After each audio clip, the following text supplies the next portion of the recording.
Hello friends, welcome to Anvi sweet life. ఈరోజు మనం రథసప్తమి వ్రత కథను గురించి తెలుసుకుందాం. కృతయుగంలో బ్రహ్మదేవుని అంశతో జన్మించిన వారిలో ప్రముఖుడు కశ్యప ప్రజాపతి.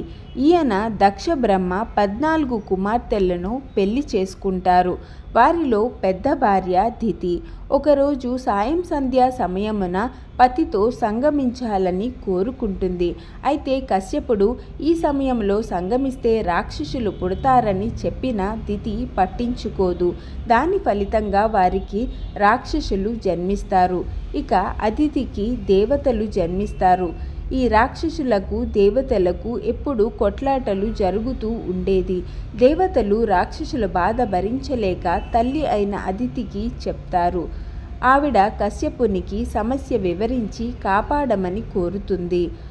కశ్యపుడు విష్ణుమూర్తిని ఆరాధిస్తే ఆయనే రక్షిస్తారని చెప్పగా అదితి విష్ణువు కోసం తపస్సు చేస్తుంది.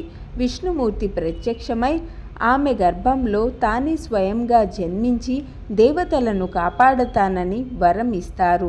అదితి 1000 సంవత్సరములు ఉపవాసంతో నమో నారాయణాయ అనే మంత్రంను జపిస్తూ ఉంటుంది.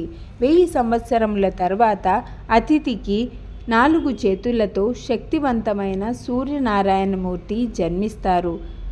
సూర్యనారాయణమూర్తి పుట్టినరోజునే రథసప్తమిగా జరుపుకుంటారని అగ్ని పురాణంలో చెప్పబడింది. సూర్యనారాయణుడు పుట్టినప్పుడు సకల దేవతలు ఆనందించారు. విశ్వకర్మ అతనికి 7 గుర్రాల రథమును ప్రసాదిస్తారు. ఇక కశ్యపునికి కద్రువకి సర్పజాతి సంతానంగా జన్మిస్తారు. వినుత తనకి ఇంకా సంతానం కలగలేదు అన్న ఈర్ష్యతో తన గుడ్డును పగలగొడుతుంది. దాంతో కాళ్ళు లేకుండా అనూరుడు జన్మిస్తాడు.